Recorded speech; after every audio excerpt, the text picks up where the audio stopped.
We'll call to order the Monday, September 9th, 2024 meeting of the Ellettsville Town Council. Chief, the prayer. Our Heavenly Father, we again thank you so much for this little town. We thank you for this facility we're in. We ask you to continue to bless us and lead us in a way that pleases thee. We ask you to be with our council members tonight as they move the information forward. We ask things in Jesus' name. Amen. Chief.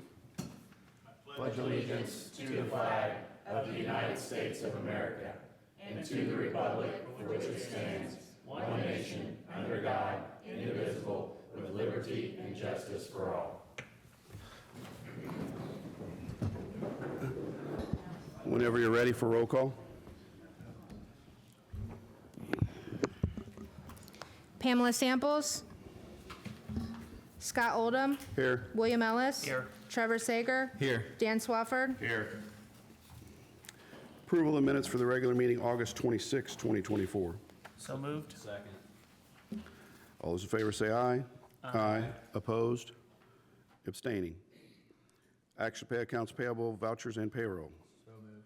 Second. Motion is second. All those in favor say aye. Aye. Any opposed? Any abstaining?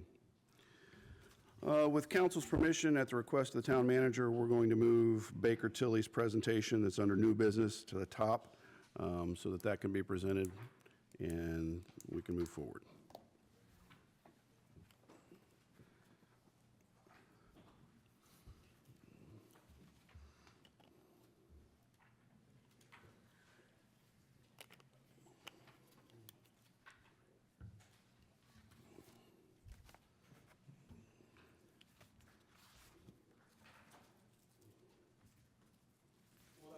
I'll quickly introduce myself. My name is Mitchell Eschweiler. I'm the director with Baker Tilly. We were asked to take a look at the current state of the sewer rates.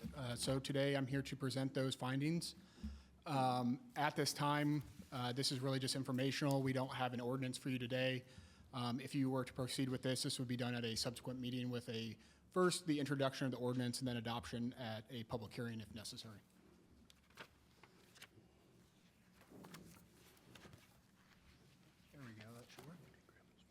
So first, I just want to talk about currently where the financials stand for the sewage works.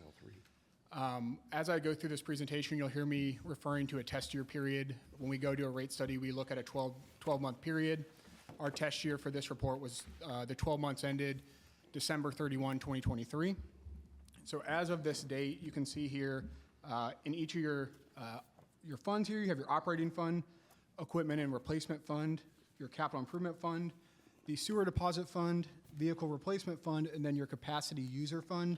You had a total cash balance of $3,068,000.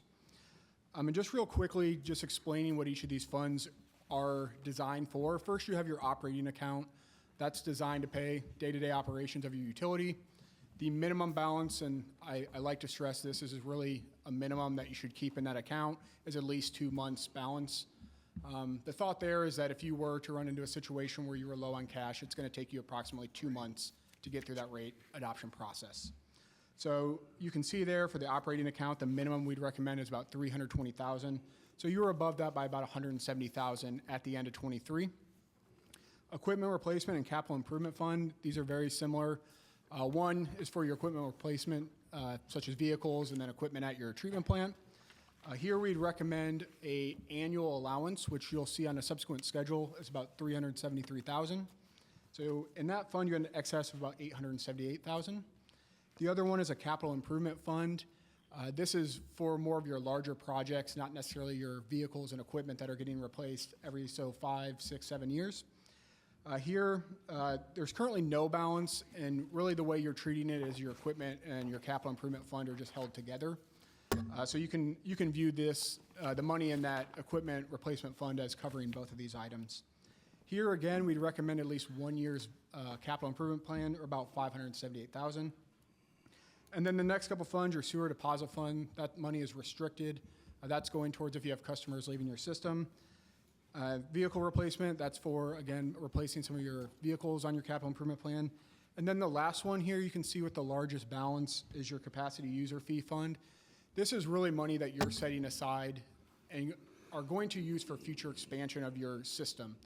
So what we advise folks to do is you want to really segregate this money and not be spending on ordinary capital items. You want it to go towards some of those larger capital needs, such as potentially expanding the plant in the future. So when that time comes, you have some money set aside to do that.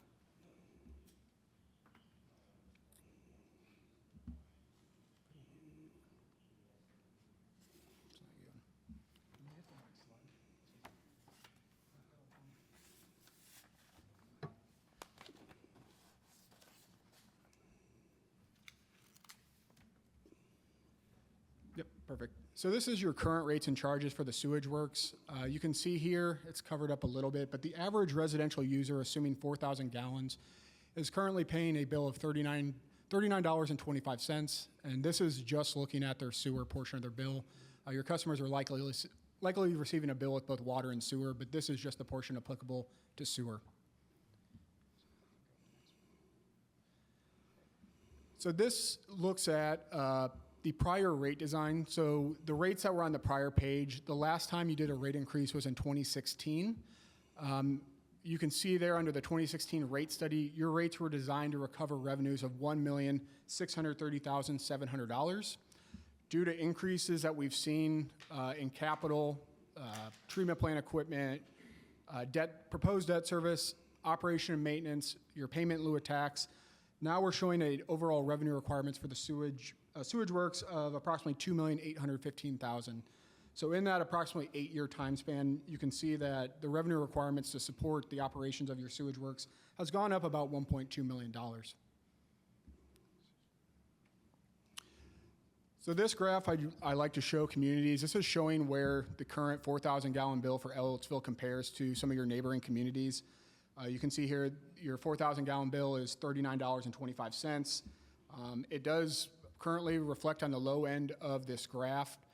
That's really because rates have not been adjusted since 2016. A lot of these other folks have done rate adjustments in that time period. So really this graph is always fluctuating as others are addressing increases in operations, capital plans, but this just gives you kind of a snapshot of where you stand today. So what do we look at when we're doing our sewer rate design? Really your rates and charges need to be sufficient to support these 3 bullet points. First, your operation and maintenance expenses. So that's your salaries, wages, benefits, materials and supplies. It's really just anything that you have day-to-day operations to support your sewer system. The next is to provide for both capital and equipment replacement costs. We'll walk through each of those schedules, but to maintain a healthy sewage works, you have to continue to invest in your capital system. Not only your system, but systems all throughout the state. We're seeing aging infrastructure, which is leading to more funding that's needed for some of those capital costs. And then the last one here is supporting any debt service or leases that you may have on your system.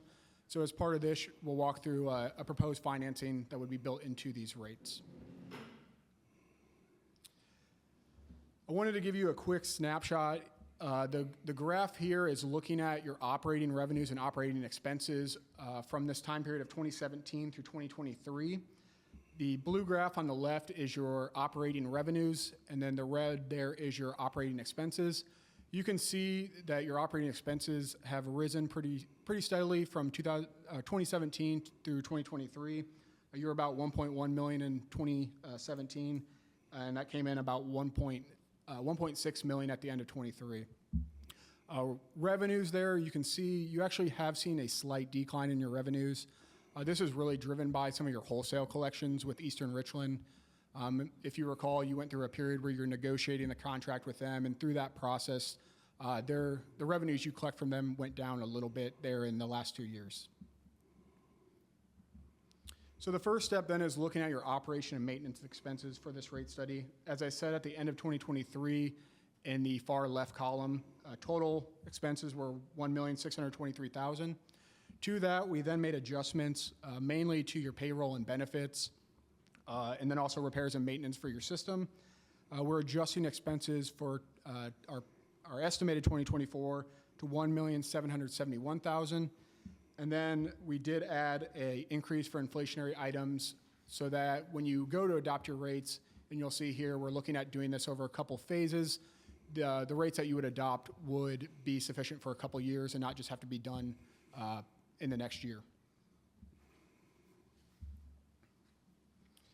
We're also building in a capital improvement plan. The various items on that capital improvement plan are shown on this slide.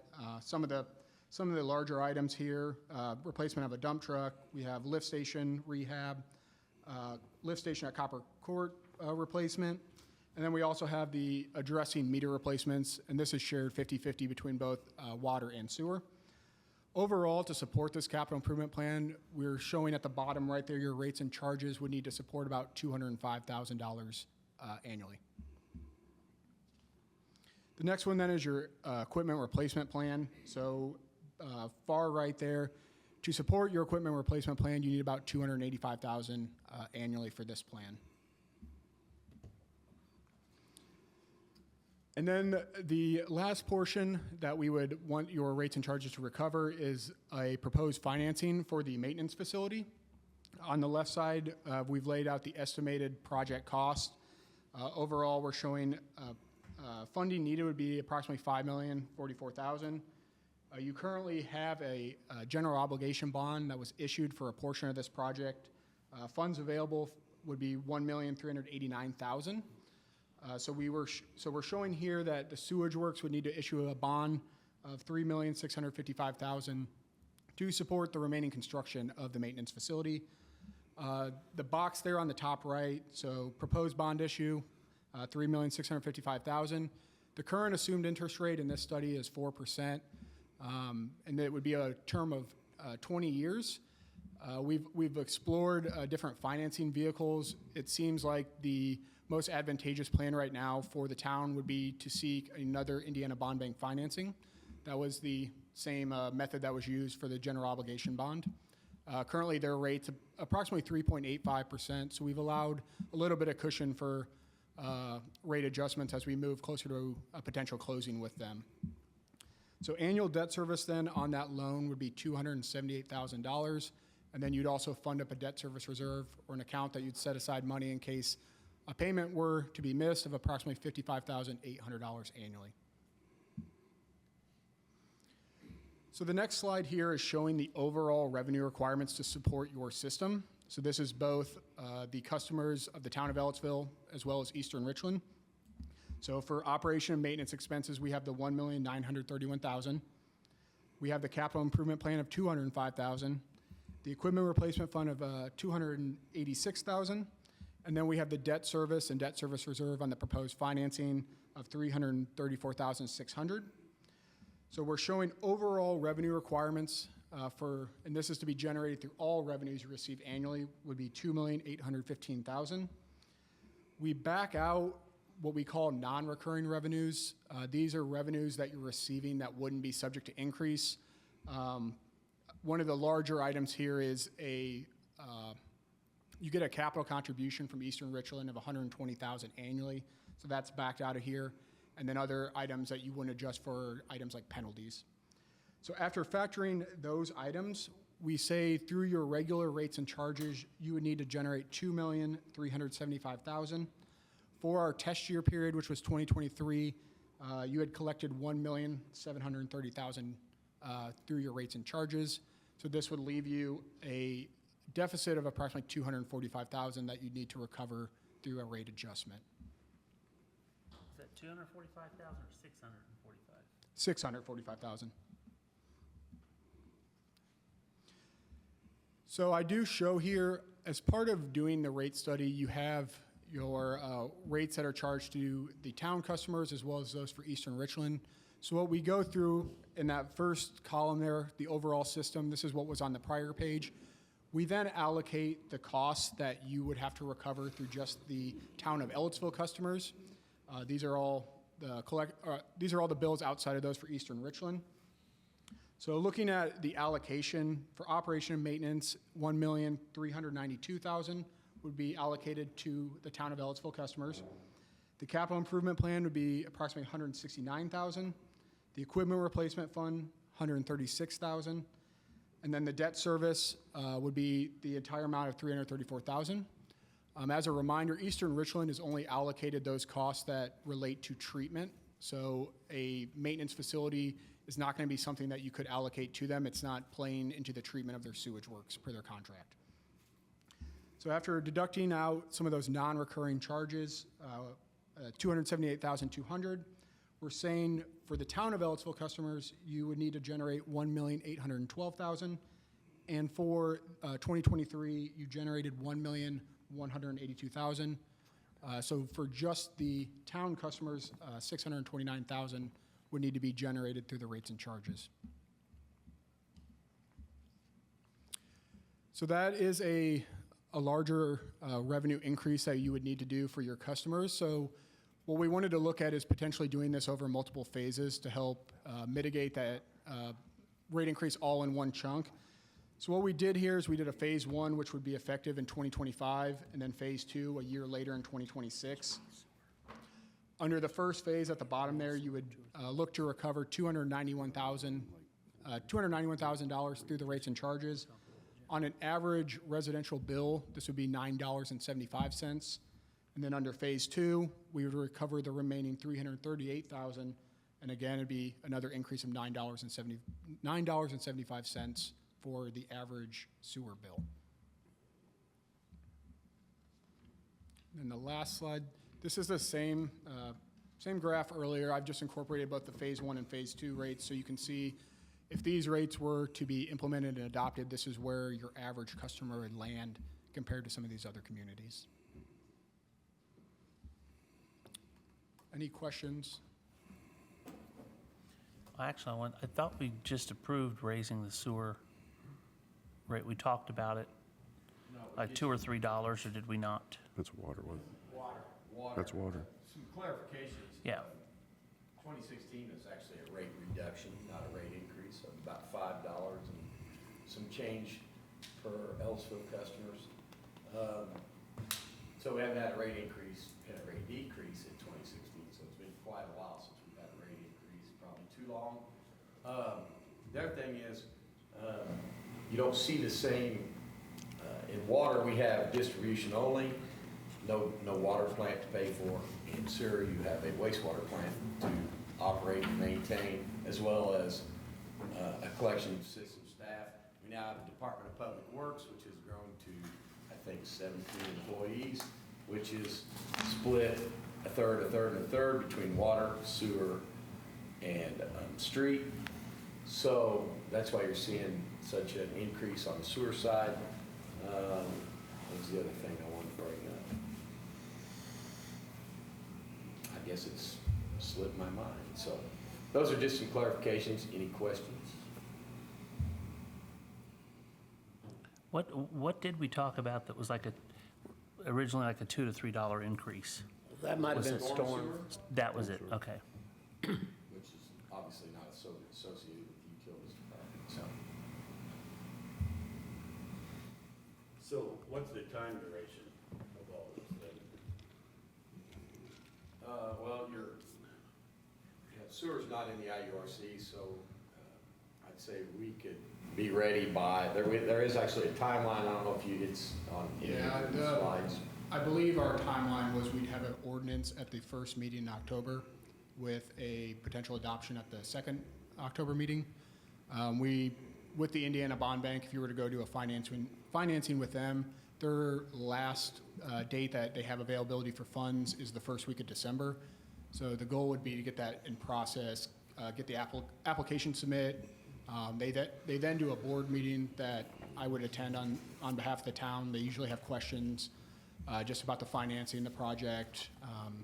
They want to see if you have the rates in place to support that financing. So that's what our timeline is built on, is a closing in December. That way you have funds in hand in December to continue the maintenance facility project. That was the other clarification I wanted to make. The substantial increase obviously is the maintenance building.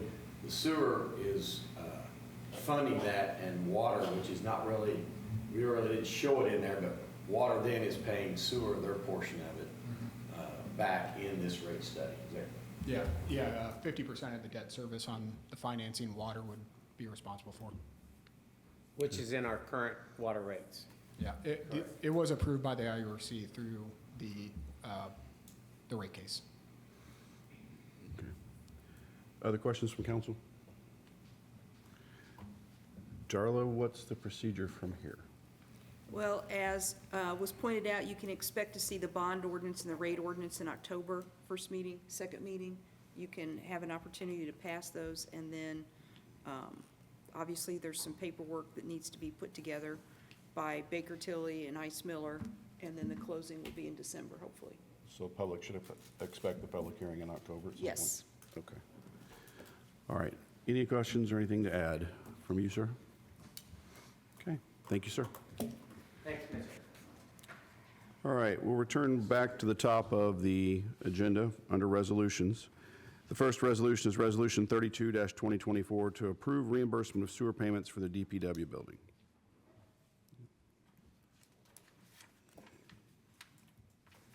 Anyone?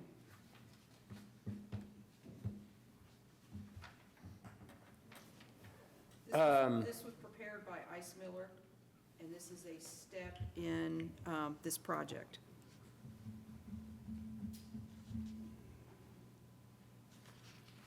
It's just any payments that we make out of the sewer utility. This is a agreement to reimburse the sewer utility, correct? Yes. Thank you. So some clarification is we have the funds now in sewer to make the payments as we're building the new building. And in the future, once we get the bond issued, they will be reimbursed. Okay, that was my question. Thanks. All right. Is there council comments or questions on Resolution 32-2024? Anything from the public or online? Seeing none, back to the council for action.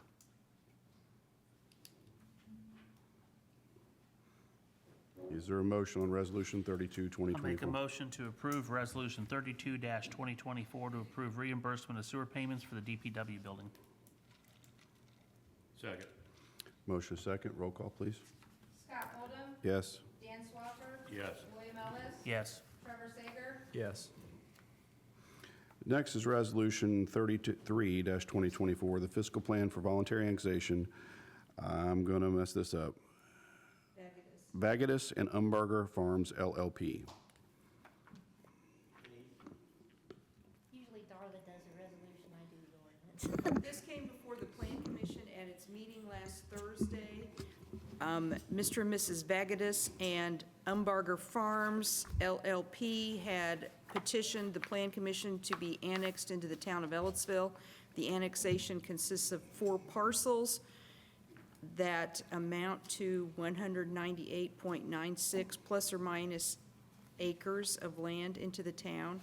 And so, as you are aware, under the Indiana Code, the council is required to adopt a resolution for a fiscal plan at or before the time it adopts an ordinance agreeing to annex the property. So this passed the Plan Commission unanimously, and the Plan Commission voted to send this to the council with a favorable recommendation.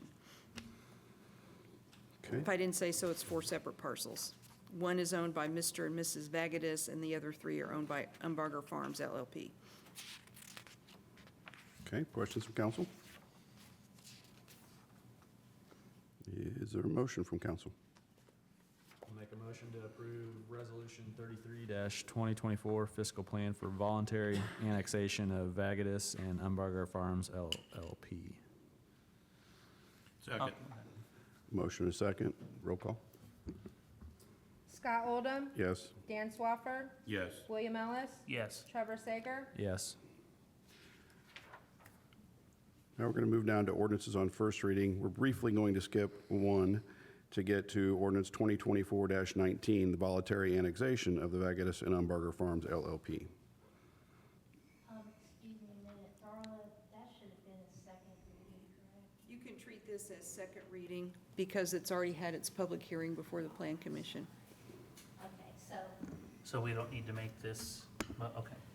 do you want to go ahead with it? Yeah, because it all fits together. Let's just Okay. do it all now.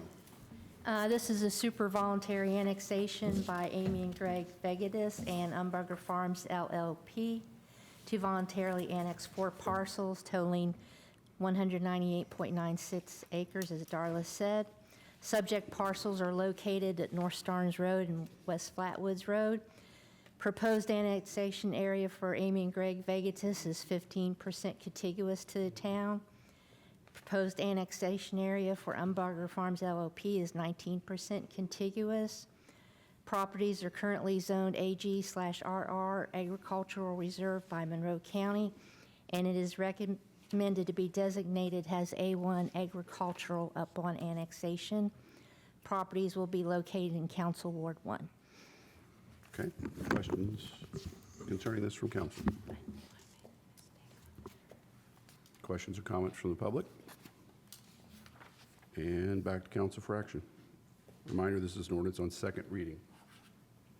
I'll make a motion to approve ordinance 2024-19, voluntary annexation of Vegetis and Umbarger Farms LLP. Second. Motion second, roll call, please. Scott Oldham. Yes. Dan Swafford. Yes. William Ellis. Yes. Trevor Sager. Yes. Thank you. Now return back to ordinance 2024-18, an ordinance adopting a new Ellettsville personnel policy and repealing Chapter 36 of the Ellettsville Town Code. I guess I'll go with this. Well, we've been working on a personnel policy for, anybody want to guess, maybe 2 years? And it's went back and forth, it's went up and down. We've had to guard it from somebody tearing it up and burning it and dragging it down the road. We've spent a lot of time on this, and it's been well thought out. There's probably still some kinks in it somewhere, but it's a product of all the department heads, with Darla helping us. And so, anyway, we would like to present it on first reading, and hopefully the next meeting pass it, and it become the new personnel policy. Okay. Questions from the council? Comments? Go ahead. Darla, would we need to amend it now with Kevin has a proposal? If there are any changes, those should be brought forward now so that it can be incorporated into the personnel policy for second reading. Kevin, did you want to speak to, yes? Sure. What we found is, No, it's all right. in trying to make a 24-hour fireman fit in a traditional 8-hour benefit time, the calculations weren't coming out correctly. So the only thing this is it's just adjusting the numbers to be more in line. Mainly when the first year from an employee, we'll say having 1 month up to 12 months, the prorating wasn't correct, so this just corrects it. I put a copy up there as well as emailed you. That's all this is doing. It's not giving the employees any more time. It's just adjusting the first year's prorate hours. So then I guess I would move to Considered as amended. consider as amended the adoption of a new Ellettsville personnel policy, repealing Chapter 36 of the Ellettsville Town Code. Motion in a second, when you're ready. And again, this is just to approve the amendment. Scott Oldham. Yes.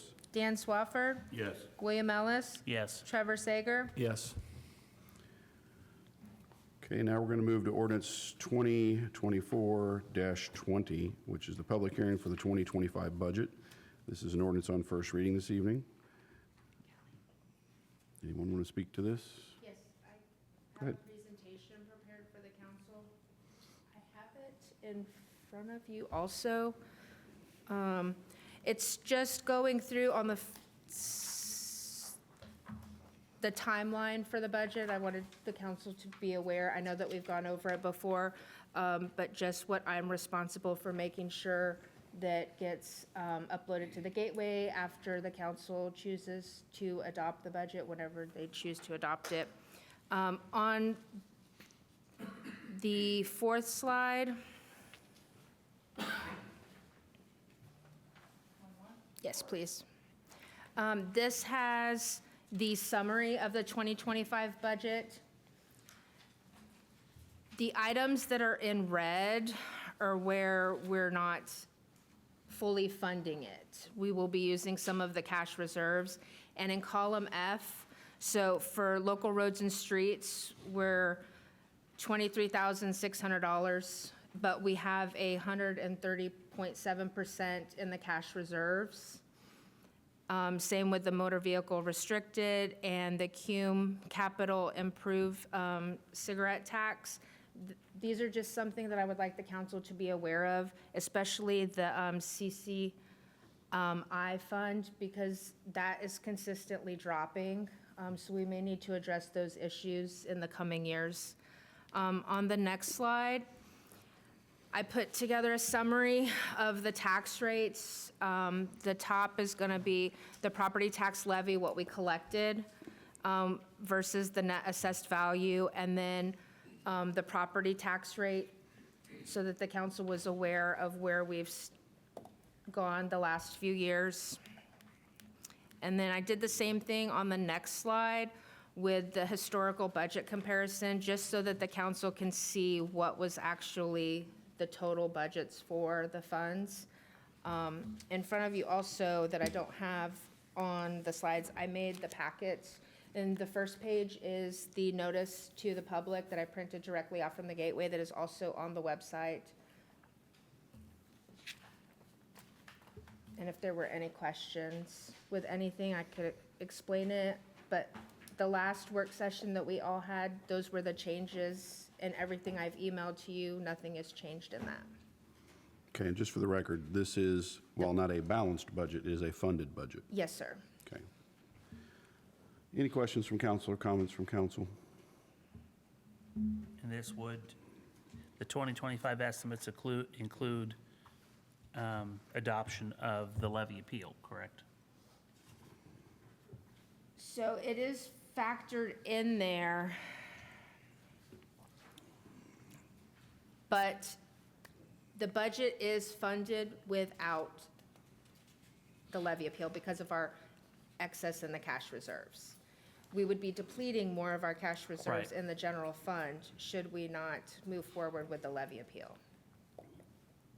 Well, the property tax rate, though, is that with the levy appeal or without? For 2025? That is the estimate, so that's without, Okay. which is why you don't see a significant increase from 24 to 25 currently. Because the way that the process for the budget works, the council would have to approve the budget before I could Do the levy apply appeal. for the levy appeal, and I didn't want to factor that in should the council's decision be to move in another direction.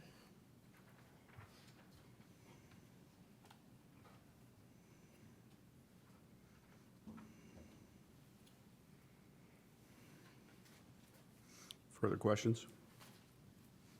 Sorry, are you done with yours? When do we vote on the levy appeal? When would that have to be? So that would have to be in October. Let's see, I think the last date is the 30th. Just want to double check it really quick. We should vote on it on the 14th of October, yes. Because the last day to submit it would be the last day in October, so we would want to have that completed by the second meeting. Well, preferably, yeah, the 14th is the first meeting, I think. And again, kind of circle back just for a little bit because of some of the terms used. While it's a funded budget, while it's not a balanced budget, it is funded budget. And when we talk about spending down cash reserves, that is normally, and it's still within the projections, of what is turned back from this year being applied to next year. So it's not like we're dipping into the rainy day fund or any general fund reserves beyond what's already, for the most part, in play. Yes, That sir. makes sense. And I am currently working on that. I apologize for not having that for you now because I'm trying to go through every department and do an actual over the last 4 years of what they've turned in so that the council could see that. Right, okay. Again, any further council questions or from the town manager?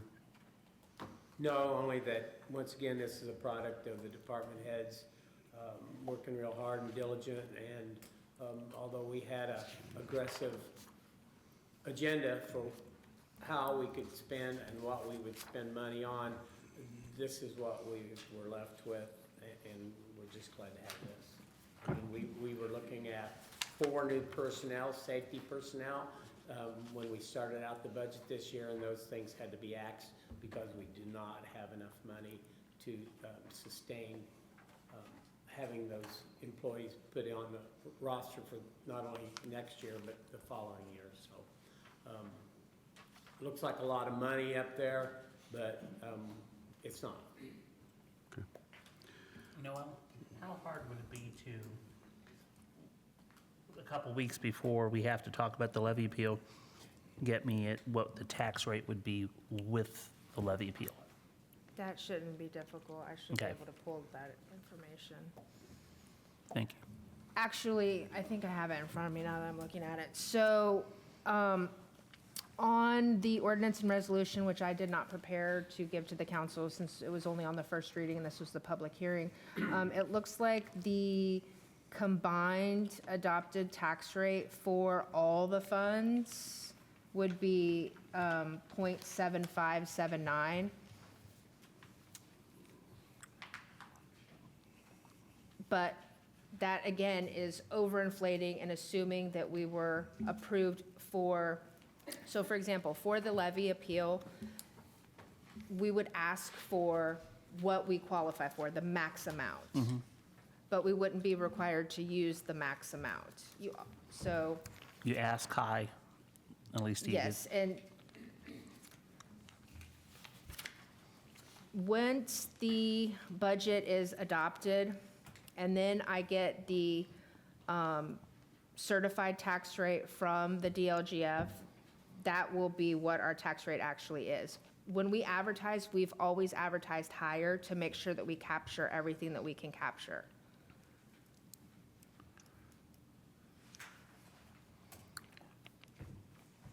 That tax rate puts us pretty high, though.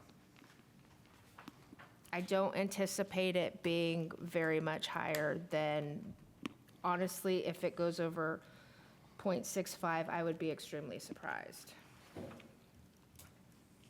No matter And- what, without the tax levy appeal, our funds will take a significant hit of more than $250,000.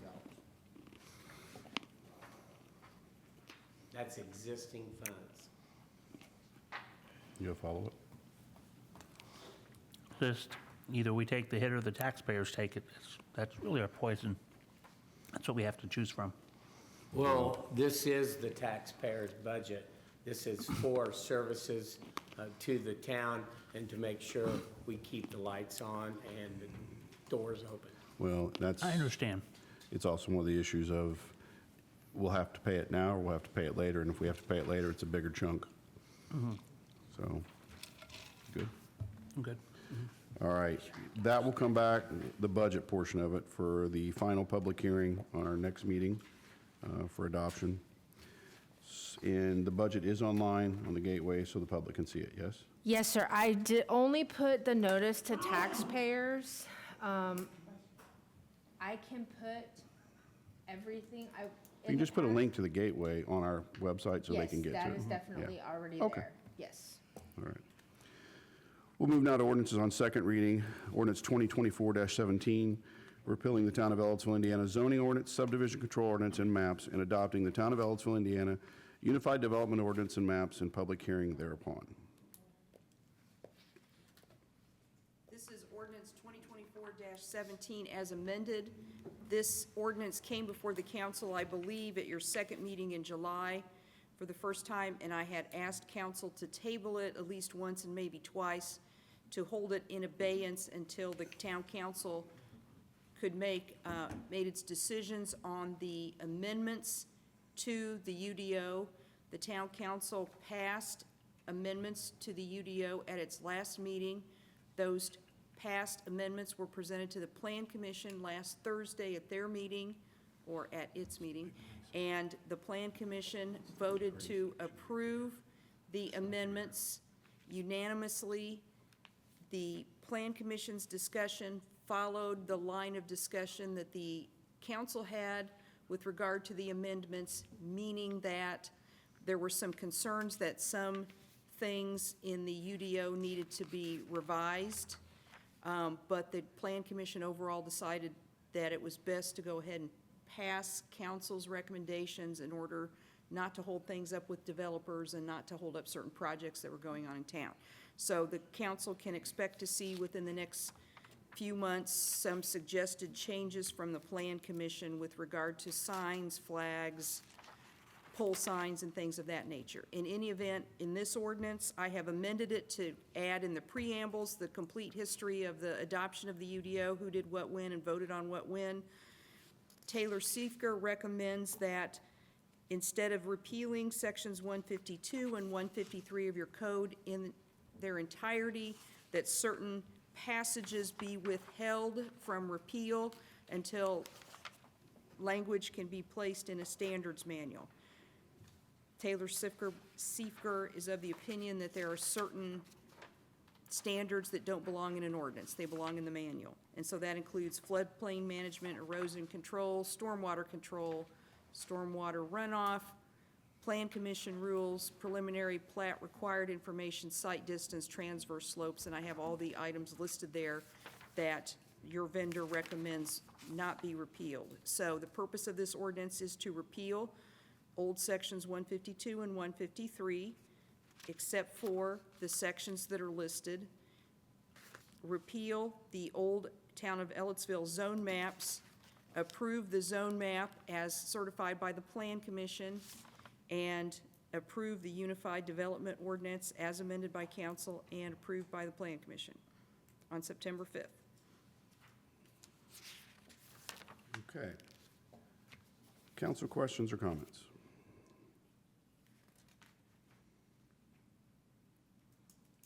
Town manager? I have nothing. Questions or comments from the public or for those who are online? If you're online, just raise your hand using the raise hand function, and we'll come to you. Seeing none, we're back to the council for action.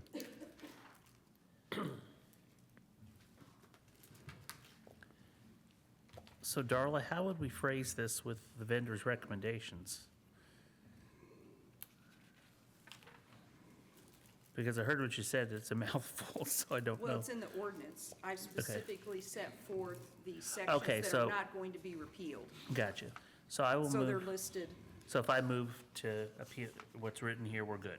yes, if you Okay. move to pass the ordinance, that includes the sections that will not be Gotcha. repealed under 152 and 153. I'll make a motion to approve ordinance 2024-17 As amended. as amended, repealing the Town of Ellettsville, Indiana zoning ordinance, subdivision control ordinance, and maps, and adopting the Town of Ellettsville, Indiana Unified Development Ordinance and maps, and public hearing thereon.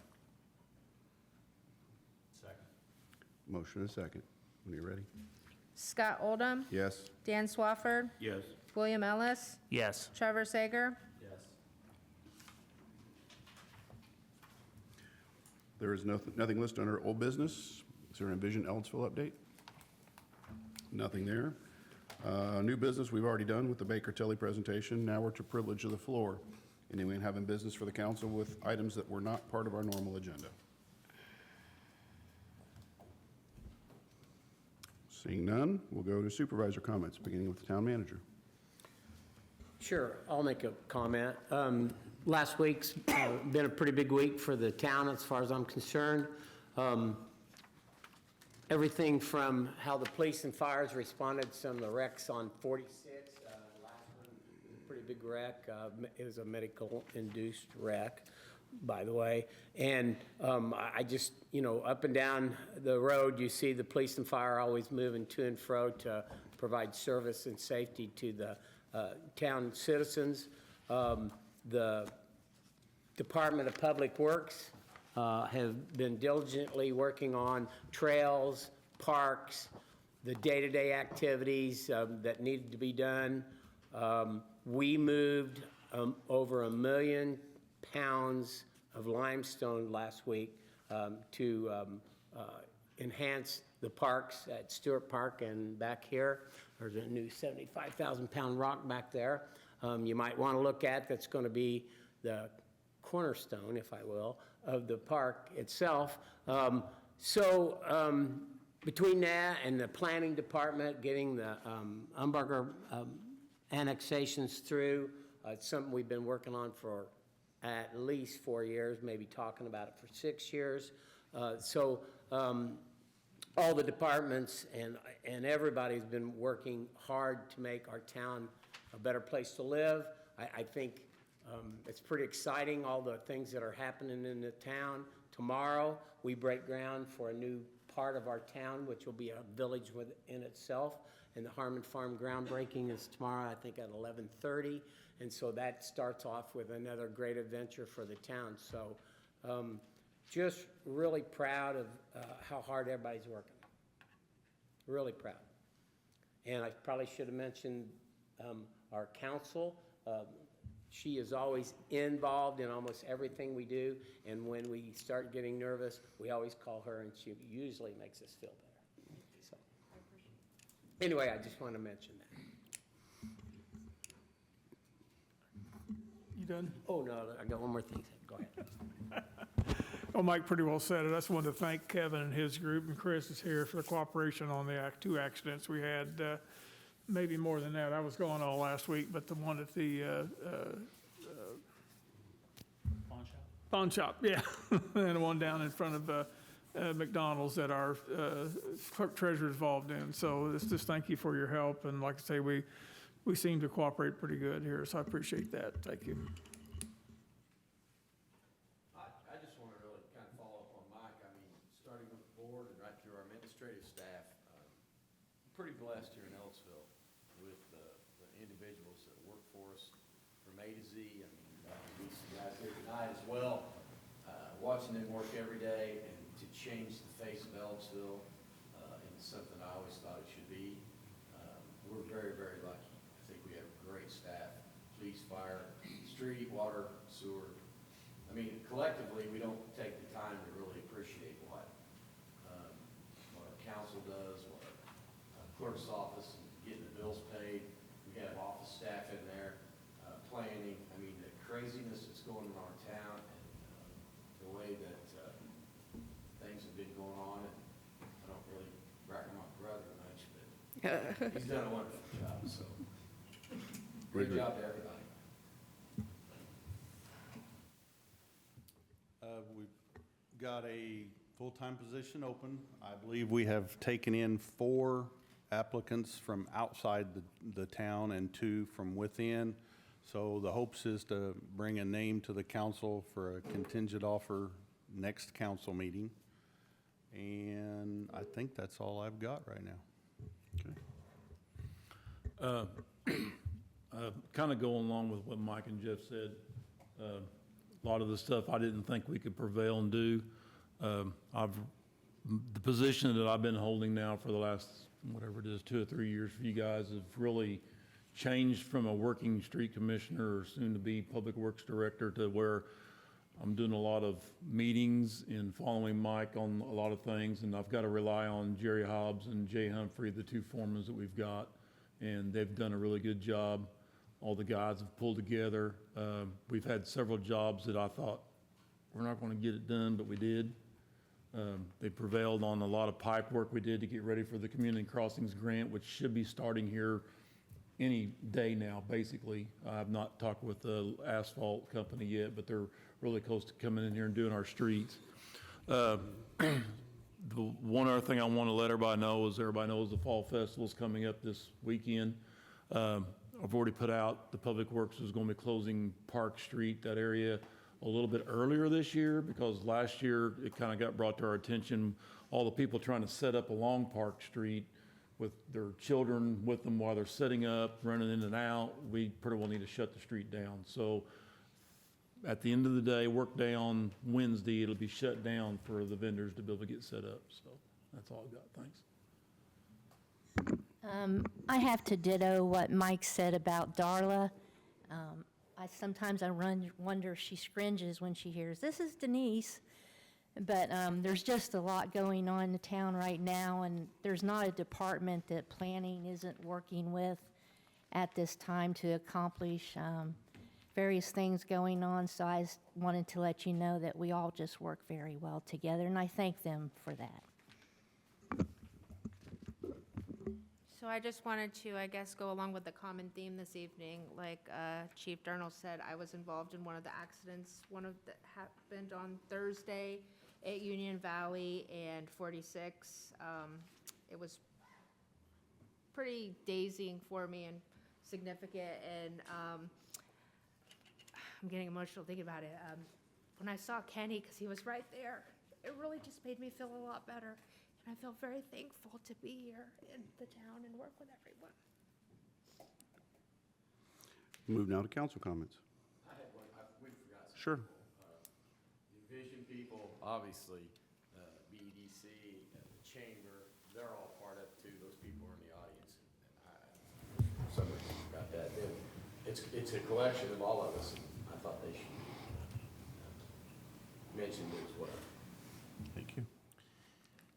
Council comments? I briefly reached out to the county commissioners and county council. They would like to be put on the agenda for the 23rd. They're going to be coming and approaching us to talk to us about the transit, rural transit. So I told her we'd get her on the agenda. Okay. I'll leave it till then. Anyone else? I do. Two things.